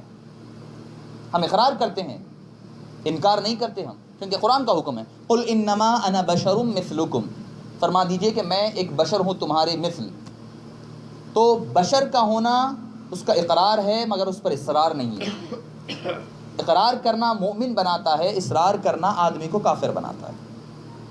پھر دوسرا پہلو بھی ہے کہ جب آپ صلی اللہ علیہ وسلم معراج کے لیے تشریف لے گئے، مسجد حرام سے نکل کر مسجد اقصیٰ جب پہنچے، مسجد اقصیٰ سے جب آسمانوں کی بلندیوں پر چڑھنے لگے تو بشریت پیچھے رہ گئی. کوئی بشر میں تو، انسان میں تو یہ کمال نہیں ہے کہ زمین چھوڑ کر اسپیس میں جائے، اسپیس کی باؤنڈریز کو کراس کرتے ہوئے آسمانوں پر پہنچے. تو یہ بشر کا تو کام نہیں ہے نا، بات صحیح ہے نا. کوئی بشر کا کام، انسان کا کام ہے یہ کہ بغیر کسی سہارے کے صرف ایک سیڑھی لگا کر آپ بھی بنائیے، سیڑھی لگا کر کوشش کیجئے، سیڑھی لگا کر اس دنیا سے باہر جانا، یہ بشر کا تو کام نہیں ہے. تو بشریت حضور کی نیچے رہ گئی. جب آپ مسجد اقصیٰ کو چھوڑے، قبۃ الصخرہ کو چھوڑ کر جب آسمانوں کی بلندیوں پر پہنچے تو آپ کی بشریت نیچے رہ گئی. تو بشریت کا عروج حاصل ہے حضور اکرم صلی اللہ علیہ وسلم، سب میں افضل بشر بنائے گئے. پھر جب آسمانوں میں چلے تو نورانیت کے ساتھ چلتے رہے. جب سدرۃ المنتہا کی منزل پر پہنچے، سدرۃ المنتہا کی منزل پر پہنچے تو وہاں سے جب آگے قدم رکھنے لگے تو وہاں نورانیت بھی چھوٹ گئی. نہ تو نورانیت حضور اکرم صلی اللہ علیہ وسلم کی ہی فقط نورانیت ہی نہیں تھے، نہ ہی بشریت تھی. بشریت تو مسجد اقصیٰ پر چھوٹ گئی، نورانیت سدرۃ المنتہا پر چھوٹ گئی، کیونکہ جبریل امین بھی نور کے تھے. وہ نور کی انتہا وہی تھی. انہوں نے کہا ایک پر بھی اگر آگے بڑھاؤں قدم بھی تو میرے پر جل جائیں گے. تو وہ مکمل نور کے ہونے کے باوجود ان کی نورانیت وہاں ختم ہو گئی. تو حضور کی نورانیت بھی پیچھے چھوٹ گئی. بشریت تو زمین پر چھوٹ گئی، نورانیت سدرۃ المنتہا پر چھوٹ گئی، اور حضور اکرم صلی اللہ علیہ وسلم آگے بھی جا رہے ہیں. تو اللہ ہی بہتر جانتا ہے اللہ تعالیٰ نے آپ کو کس جنس سے، کس چیز سے، شے سے بنایا تھا. جس کو ہمارے حیدرآباد کے خواجہ شوق علیہ الرحمٰن نے فرمایا، نور مطلق بشان بشر مصطفیٰ، خود ہی منظور ناظر نظر مصطفیٰ، تھا زمانہ نہ آدم نہ کونین شوق، کیا خبر کب سے ہیں جلوہ گر مصطفیٰ. تو معزز سامعین کرام، تو رسول بھی غیب ہیں، رسول بھی غیب ہیں، ان کی رسالت وہ غیب ہے. والیوم الآخر، قیامت کا دن غیب ہے. والقدر خیرہ و شرہ من اللہ تعالی، ڈیسٹینی جس کو تقدیر کہتے ہیں، ڈگری جو ہوتا ہے، ڈیسٹینی جو ہوتا ہے وہ بھی غیب ہے، کسی کو پتہ نہیں ہے کیا ہونے والا ہے. والبعث بعد الموت، دوبارہ اٹھایا جانا، یہ بھی غیب ہے. تو فیتھ، پلرز آف فیتھ جو ہے، پلرز آف ایمان جو ہے، وہ سارے کے سارے غیب ہیں، ہم سے پوشیدہ ہے ایمان کے. فرمایا غیب پر ایمان لانے والے متقی ہے. ایک سوال یہ پیدا ہوتا ہے، ٹھیک ہے صحابہ کرام نے حضور اکرم صلی اللہ علیہ وسلم کو رسالت کے ساتھ نہ دیکھا ہو، ظاہری جسم کے ساتھ دیکھا ہو، حضور اکرم صلی اللہ علیہ وسلم نے تو سب کچھ دیکھا ہے۔ متقی کی تعریف کیا فرمائی؟ جو غیب پر ایمان لاتا ہو۔ متقی وہ ہے جو غیب پر ایمان، بڑا نازک نقطہ ہے یہ، جو متقی وہ ہے جو غیب پر ایمان لاتا ہے، جو غیب انسین کو دیکھے، غیب کو دیکھے، وہ مومن ہے۔ حضور اکرم صلی اللہ علیہ وسلم نے اللہ سے کلام بھی کیا، دیکھا بھی ہے، فرشتوں کو دیکھا ہے، قرآن کو اترتے ہوئے دیکھا ہے، قیامت کی ساری چیزیں آپ سے، کوئی چیز پوشیدہ نہیں ہے۔ حدیث پاک میں آتا ہے اللہ تعالیٰ نے آپ کو وَعَلَّمَكَ مَا لَمْ تَكُنْ تَعْلَمْ، اللہ نے آپ کو ہر وہ علم عطا فرما دیا جو نہیں جانتے تھے، مطلب سب کچھ عطا فرما دیا۔ تو کوئی چیز آپ سے تو غیب نہیں ہے نا، کوئی چیز پوشیدہ نہیں ہے اللہ کے دیے ہوئے عطا کردہ سے۔ تو جب حضور اکرم صلی اللہ علیہ وسلم، اللہ نے متقی کی نشانی کیا بتائی کہ وہ غیب پر ایمان لاتے ہیں، تو حضور اکرم صلی اللہ علیہ وسلم سے تو کوئی چیز غیب نہیں ہے، تو پھر حضور اکرم صلی اللہ علیہ وسلم تو فرمایا کہ ہم مومن ہیں، یہ مومنوں کے لیے حکم ہے، یہ مومنوں کے لیے حکم دیا گیا، یہ ہم ایمان مومن ہے وہ عین ایمان ہے، ہم عارف ہیں وہ عرفان ہے، حضور اکرم صلی اللہ علیہ وسلم کی ذات، ہم علم حاصل کرنے والے عالم ہے وہ علم ہے، ہم قاصد ہے ارادہ کرنے والے وہ مقصود ہے، ہم طالب ہے وہ مطلوب ہے۔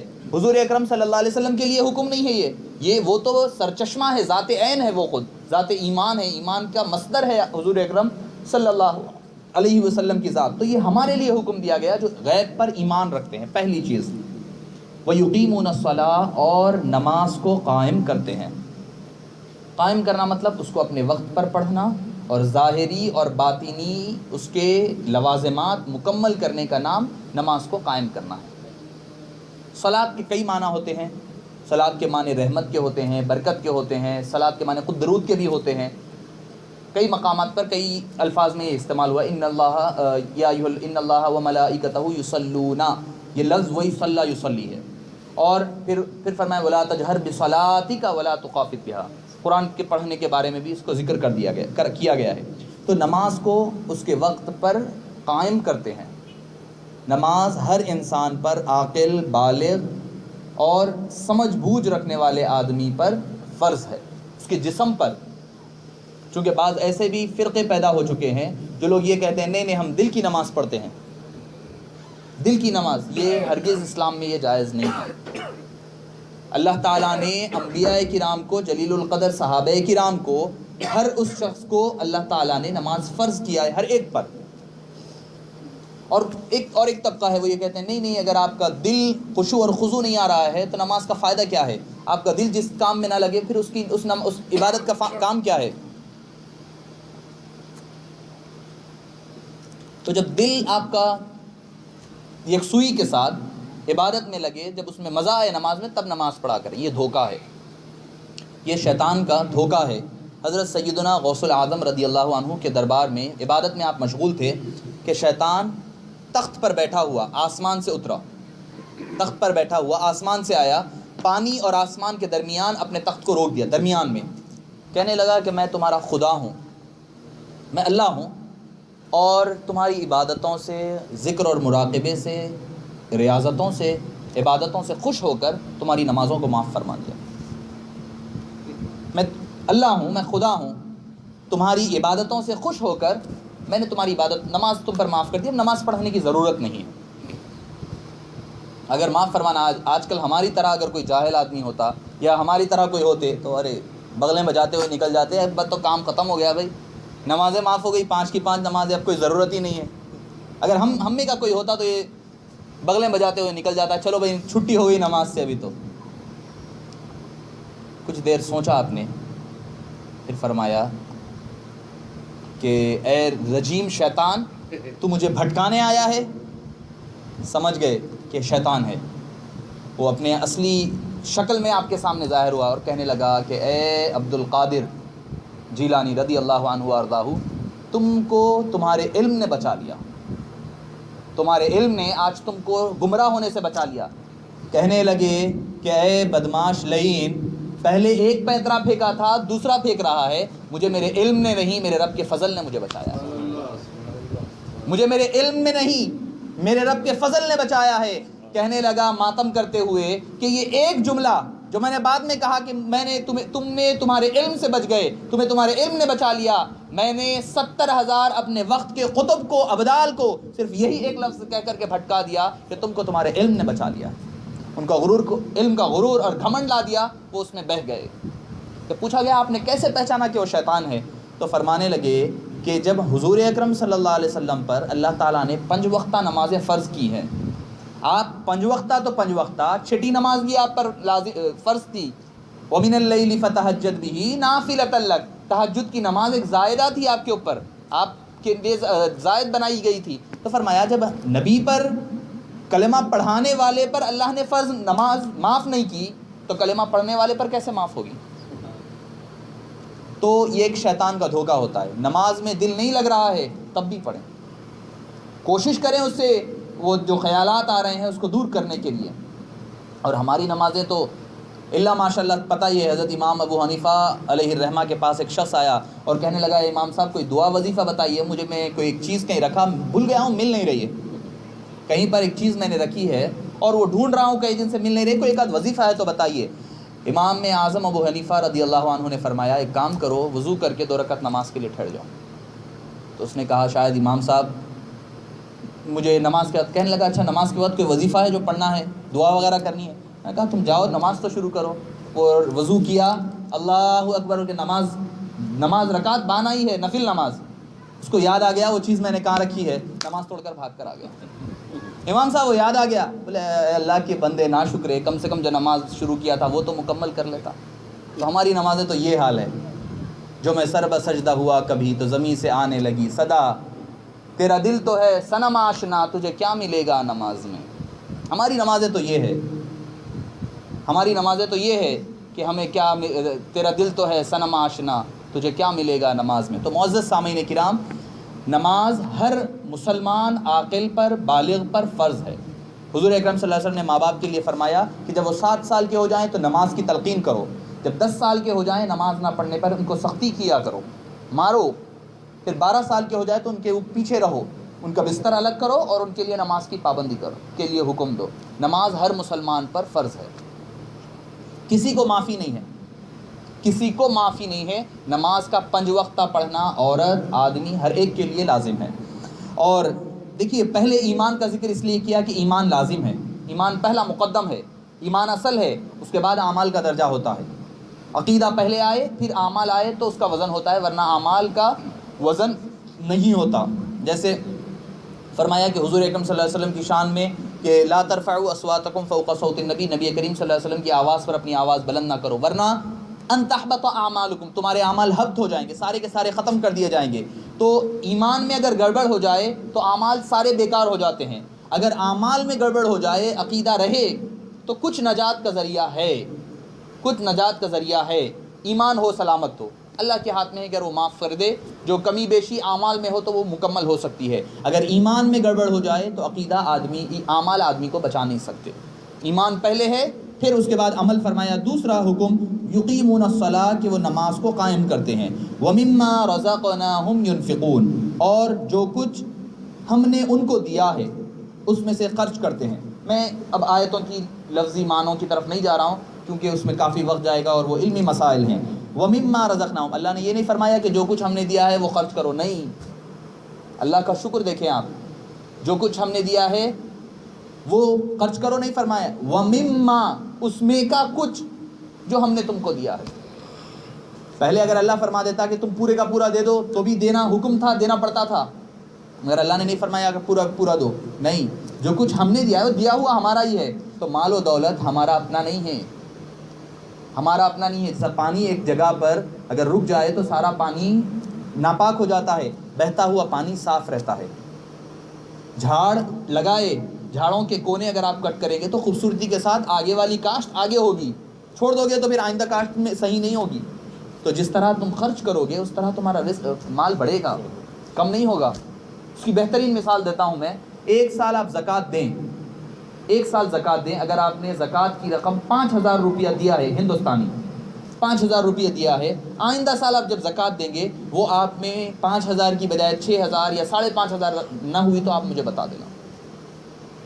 اللہ تعالیٰ برکت دیتا ہے، جو اللہ ہم پر لازم ہے وہ تو دینا ہی دینا ہے، زکوٰۃ ہے، صدقات ہے، فطرہ ہے، یہ چیزیں تو دینی ہی ہے۔ اس کے علاوہ بھی لوگوں کے ساتھ حسن سلوک کیا کریں، اپنے گھر والوں۔ سب کچھ خرچ کرنے والے کا بھی حکم نہیں ہے سب خرچ کرنا ہے، جو کچھ ہے اللہ کی راہ میں خرچ کر دو، نہیں، وہ تو پھر صدیقین کا مرتبہ ہوتا ہے، حضرت صدیق اکبر ہوتے ہیں، ان کا گھرانہ بھی ویسے ہی ہوتا ہے، سب خرچ کر کر اللہ کے دربار میں آ جاتے ہیں، پوچھتے ہیں گھر میں کیا چھوڑا، تو کہتے ہیں کہ میں اللہ اور اللہ کے رسول کو گھر چھوڑ کر آیا ہوں۔ وہ صدیق ہوتے ہیں، ان کا گھرانہ بھی ویسا ہوتا ہے۔ مگر یہاں پر فرمایا عام مسلمانوں کے لیے جو کچھ تمہیں دیا گیا ہے اس میں سے لوگوں کے ساتھ خرچ کیا کرو۔ یہ آج مسلمانوں کے لیے لازم ہے، اللہ نے جنہوں مال دیا ہے وہ غریبوں کے ساتھ دیں، غریبوں میں خرچ کریں۔ ابھی آپ دیکھ رہے ہیں ہمارے پاس، ہمارے ملک میں کیا چل رہا ہے، غریبی آدمی کو ایمان سے بھی ہاتھ دے دیتی ہے، آدمی اپنی عزت، حیا، شرم سب کچھ بیچ دیتا ہے مال و دولت کے لیے۔ غریبی بہت بری بلا ہے۔ حضور اکرم صلی اللہ علیہ وسلم نے مفلسی اور غریبی سے پناہ مانگنے کا حکم دیا۔ تو فقر سے، غنا سے اللہ تعالیٰ نے اور حبیب پاک صلی اللہ علیہ وسلم نے دعا کرنے کا، دیکھیں آپ کی کتنے لوگ، 200 سے زائد لوگ مرتد ہو گئے، کیا غریبی اور فقیری نے ان کو اس موقع پر لا کر جگہ پر چھوڑ دیا۔ ایک تو علم کی کمی، دوسرا مال و دولت کی کمی۔ اس کے لیے ہم بھی ذمہ دار ہیں، ہم پہلے تو اپنی زکوٰۃ مکمل نکالیں، جتنا بنتا ہے صحیح طور پر، نہ کمی بیشی نہ کریں، توڑ پھوڑ نہ کریں۔ کچھ لوگ ہیں جو یہ کہتے ہیں ارے بھائی کا 1 سال گزرنا ہے نا، تو کیا کرتے ہیں 1 سال ختم ہونے سے پہلے وہ بیچ کر کوئی دوسری چیز لے لیتے ہیں۔ یہ کہتے ہیں نہیں زکوٰۃ تو میرے وہی سونے پر رہی، 8-10 تولے سونا تھا، سال مکمل ہونے سے پہلے وہ کیا کرتے ہیں، وہ سونا بیچ کر کوئی دوسری چیز لے لیے، کہنے لگے وہ جنس تو بدل گئی نا، سونا نہیں ہے میرے پاس، سونا تو 5 تولے ہے، تو زکوٰۃ سے کم ہوئی، زکوٰۃ میرے پہ واجب نہیں۔ اپنے نابالغ بچوں کے نام کر دیتے ہیں سونا، کیا نہیں بچی کی شادی کے لیے ہے، اس پہ زکوٰۃ نہیں ہے۔ تو اس طریقے سے ڈنڈی مارنے سے کس کو دھوکہ دے رہے ہو آپ؟ خود کو دھوکہ دے رہے ہو یا اللہ کو دھوکہ دے رہے ہو؟ تو پہلے تو ہمیں اپنے طور پر کرنی چاہیے جو فرائض ہے، فرائض کے علاوہ صدقات کے طور پر ان لوگوں کی مدد کریں جو غریب ہیں۔ ایسا نہ ہو کل قیامت کے دن ہم سے پوچھا جائے گا کہ بھئی تم ہوتے ہوئے بھی مالدار تھے مگر تم نے غریبوں کی مدد نہ کی اور وہ مرتد ہو گئے، اسلام چھوڑ کر چلے گئے۔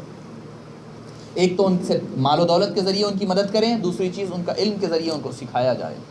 تو اللہ نے جو کچھ ہمیں دیا ہے اس میں دوسروں کے ساتھ انفاق کریں، انفاق فی سبیل اللہ کریں، اللہ کے راستے میں انفاق کی کئی اور معنی بھی بیان کیے گئے۔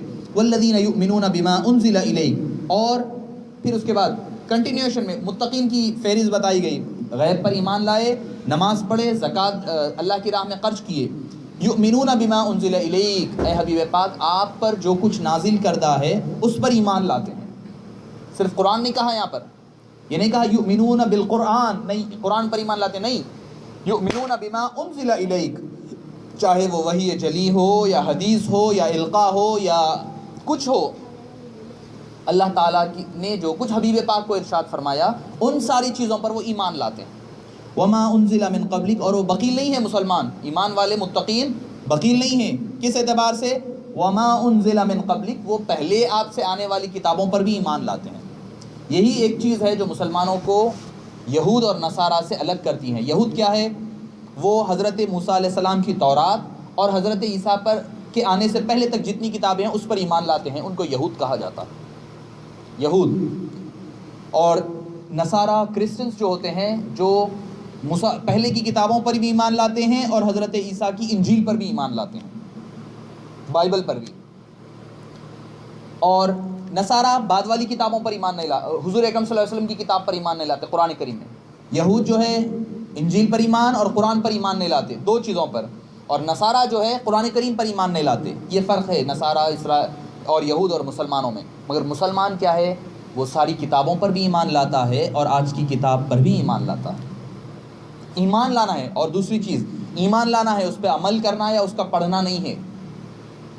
اس کا پڑھنا، اس پہ عمل کرنا، اس کے ریفرنسز دینا کہیں پر بھی نہیں ہے۔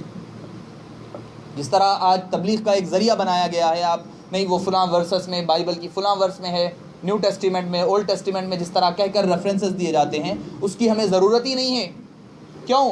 کیونکہ انجیل اور تورات کی ساری چیزوں کو، اچھائیوں کو قرآن میں جمع کر دیا گیا۔ یہی ایک کتاب کافی ہے ہمارے لیے۔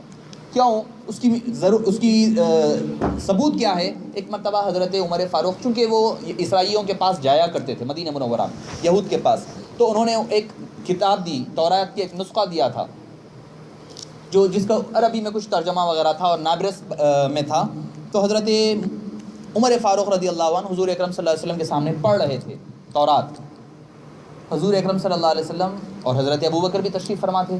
حضرت ابوبکر صدیق رضی اللہ عنہ کچھ دیر بعد وہ کتاب کو کھینچ لیا حضرت عمر کے ہاتھ سے اور فرمایا کہ اے عمر، کیا تم اپنے صاحب کے چہرے کو نہیں دیکھتے کہ وہ متغیر ہو گیا ہے، تبدیل ہو گیا ہے، لال ہو گیا ہے غصے کے عالم میں؟ تو جب وہ کہنے لگی یا رسول اللہ مجھے نہیں پتا، میں نے دیکھا نہیں ہے، پھر اس کا کیا میں آپ پر ایمان لایا، تو فرمایا کہ اے عمر، اگر اس کتاب کے نبی یعنی موسیٰ علیہ السلام، اگر موسیٰ بھی میری دور میں آتے، میرے وقت میں آتے، انہیں تورات پر نہیں بلکہ میرے قرآن پر عمل کرنا پڑتا، اس پر ایمان لانا پڑتا تھا. تو ہمیں اب کسی اور کتاب کی ضرورت نہیں ہے، نہ تورات کی ضرورت ہے، ایمان لانا ہے.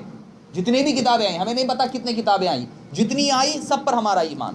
زبور آئی، انجیل آئی، تورات آئی، صحف ابراہیم آئے، صحف موسیٰ آئے، جو آئے ہم اس پر ایمان لاتے ہیں. یہ مسلمان کا ایک منصب ہے. وَبِالْآخِرَةِ هُمْ يُوقِنُونَ، اور آخرت کے دن پر، آخرت پر، قیامت پر ایقان رکھنا، یقین لانا. یا پہلے ایمان کہا تھا، اب ایقان کہا. ایمان کے بعد کی منزل ہوتی ہے.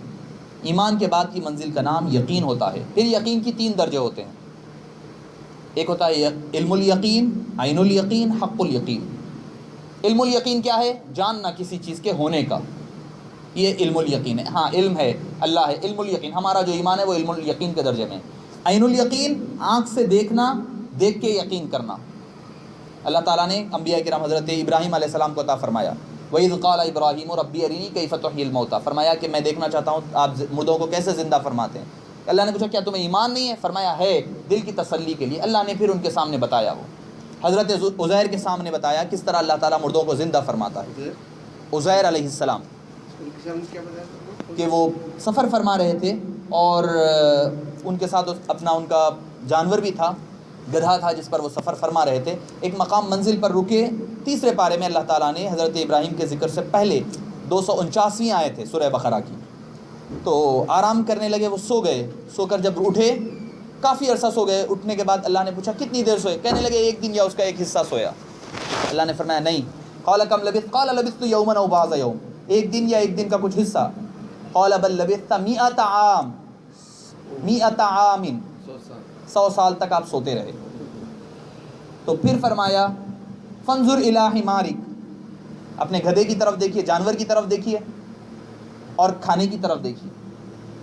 جانور ختم ہو گیا، یا میٹ ہو گیا، ختم ہو گیا، اس کی ہڈیاں بھی نہیں رہی، بس اس کے نشان باقی رہے. 100 سال گزر گئے، جانور ختم ہو گیا. فرمایا اچھا جو کھانا ٹفن باکس لے کر چلے تھے، وہ ٹفن اٹھا کر کے دیکھیں، وہ کھول کر دیکھیں تو تر و تازہ کھانا رکھا ہوا ہے، تر و تازہ جیسے ابھی کسی نے پکایا ہے. پھر اللہ تعالیٰ نے پھر ہوا چلائی جس کے ذریعے سے وہ جانور، ان کا جو جانور گدھا تھا وہ ان کے سامنے، پھر اللہ نے اس کی نشو و نما فرمائی، اس کو زندہ فرمایا. تو اللہ نے عین الیقین کے درجے، دوسرے منزل کا ایقان لانے کے لیے اللہ بتایا کرتا ہے. سورہ تکاثر میں بھی اس کا ذکر آیا، حضرت ابراہیم کو بھی عطا فرمایا. تیسری منزل ہوتی ہے کہ حق الیقین، یقین، کامل یقین حاصل ہو جائے. اس کی مثال کیسی ہے؟ ایک آدمی ہے جس کو پتا ہے کہ آگ جو ہے، آگ میں تپش اور گرمی ہوتی ہے، مجھے پتا ہے، ہاں بھائی آگ میں گرمی ہوتی ہے، یہ میرا علم الیقین کا درجہ ہے. عین الیقین کیا ہے؟ میں آگ کو آنکھ سے دیکھا اور قریب بیٹھا ہوا محسوس کیا آگ کو، یا کچھ ہاتھ لگا کر کے محسوس کیا، تو میرا عین الیقین ہو گیا. آنکھ سے میں نے، ہاں بھائی آگ گرم ہوتی ہے. تیسرا حق الیقین کا درجہ، مثال کیا ہے؟ آدمی اپنے آپ کو آگ میں جھونک دیا، گر گیا آگ میں، وہ جل گیا اور اس کی ہڈی ہڈی میں، روئیں روئیں کو محسوس ہوا آگ کیا چیز ہوتی ہے. اس کا نام حق الیقین ہے. تو یہ ایمان کی، یقین کی آخری منزل ہوتی ہے جس پر انبیاء کرام اور اللہ تعالیٰ اپنے فضل سے جن اولیاء کرام کو چاہتا ہے عطا فرمایا کرتا ہے. اولئک علی ھدی من ربہم، در حقیقت یہی لوگ ہدایت یافتہ ہے. حصر ہے، حصر کا معنی ہوتا ہے، اس پر تخصیص کر دی جاتی ہے، یہی لوگ، صرف یہی لوگ ہدایت یافتہ ہے جو غیب پر ایمان لائے، نماز کو قائم کرے، زکوٰۃ دے اور اللہ کے رسول صلی اللہ علیہ وسلم پر نازل کردہ چیزوں پر ایمان لائے. اور اس کے بعد فرمایا کہ جو آخرت پر اور پہلی کتابوں پر بھی ایمان لائے، آخرت پر یقین رکھے، یہی لوگ ہدایت یافتہ. وَأُولَئِکَ هُمُ الْمُفْلِحُونَ، اور یہی لوگ، صرف اور صرف یہی لوگ کامیاب ہونے والے، زندگی میں بھی آخرت میں بھی. تو ہدایت کا ہم کو ایک سر چشمہ عطا فرما دی. اور یہ مومنوں سے حکم تھا اب بس مومنوں سے اس سورہ میں یہاں سے تسلسل دوسرا شروع ہوگا. اب یہاں پر 2 آیتوں میں کافروں کا ذکر ہوگا, اس کے بعد پھر 2 رکوع تک آپ کو منافقین کا ذکر ملے گا. تو اللہ تعالیٰ نے قرآن کریم کے نازل کرنے کے مقصد کو, منصب کو ان 5 آیتوں میں سمو دیا ہے. اس کا انٹروڈکشن مومن کیا ہے اس کو عطا فرما دیا. سورہ فاتحہ میں انٹروڈکشن ایک اس میں دوا تھی, بیماریوں سے, ظاہری باطنی بیماریوں سے دوا تھی, شفا ملی آپ کو. اب سورہ بقرہ آپ کی غذا ہے. جب آپ بیماری ہو جائے تو دوا کھائے, آپ بیماری چلی گئی, اچھے ہو گئے, اب جو گئی ہوئی کمزوری کو واپس لانے غذا کھانا پڑے گا. تو غذا جو ہے سورہ بقرہ ہے. غذا جو ہے وٹامن ہے. آپ کی بیماری ہو گئی تھی, بیمار ہو گئے تھے آپ, شفا ہوئی سورہ فاتحہ سے, دوا تھی وہ, اب شفا مل گئی. اب شفا ملے بعد اب کمزوری دور کرنا ہے تو اب غذا کھانا پڑے گا. غذا ہے سورہ روحانی, ظاہری, ساری غذاؤں کا سرچشمہ سورہ بقرہ ہے. اللہ پاک سے دعا ہے کہ باری تعالیٰ ہم کو اور آپ کو قرآن کریم کے علوم صحیح طور پر سیکھنے کی توفیق عطا فرما, اور اس کو صحیح طور پر تلاوت کرنے کی توفیق عطا فرما, اور اس پر عمل پیرا ہونے کی توفیق عطا فرما. اے باری تعالیٰ جتنے لوگ پریشان حال ہیں ان کی پریشانیوں کو دور فرما. اے باری تعالیٰ جتنے بیمار ہیں انہیں شفائے عاجلہ اور کاملہ عطا فرما. جتنے پریشان حال ہیں ان کی پریشانیوں کو دور فرما. جتنے قرض تلے دبے ہوئے ہیں باری تعالیٰ ان کے قرضوں سے انہیں نجات عطا فرما. جتنی لڑکیاں ناقد قدہ بیٹھی ہوئی ہیں ان کے بہترین جوڑوں کے انتظامات فرما دے. اے باری تعالیٰ اس گھر میں باری تعالیٰ اس محفل, مبارک محفل کے صدقے میں رحمت اور برکت اور سکینہ نازل فرما. اے باری تعالیٰ جتنے حاضرین جمع ہیں ان کے جائز دلی مقاصدات کو پورا فرما. ہمارے والدین کی عمر دراز فرما, ہمارے والدین کی عمر دراز فرما, ان کو صحت, عافیت, چین, سکون اور عافیت عطا فرما. جتنے دنیا سے گزر چکے ہیں ان کی بخشش فرما, ان کی مغفرت فرما, ان کے درجات کو بلند فرما. اور اے باری تعالیٰ جتنے ہمارے والدین دنیا سے گزر چکے ہیں عزیز و اقارب ان کی بخشش فرما, ان کو اعلی علیین میں جگہ عطا فرما, ان کو دوزخ کے اور قبر کے عذاب سے محفوظ اور مامون فرما. اے باری تعالیٰ ہم پر قرآن کریم کے علوم اور معارف کو عیاں اور ظاہر اور کشا فرما دے.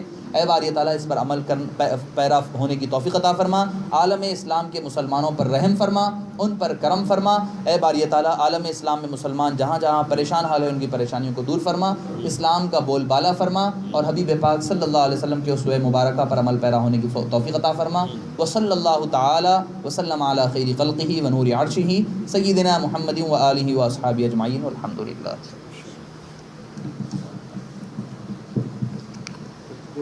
تاکہ معاف سے تھوڑا سا آپ نے آج بڑی پیاری پیاری باتوں کا خلاصہ کیا. تھوڑا سا وہ جو یعنی جاہلی میں معلوم نہیں سمجھا کہ جو باقی فدق اور باقی اس کا جو مرنا ہے وہ تھوڑا آپ سے سننا چاہوں.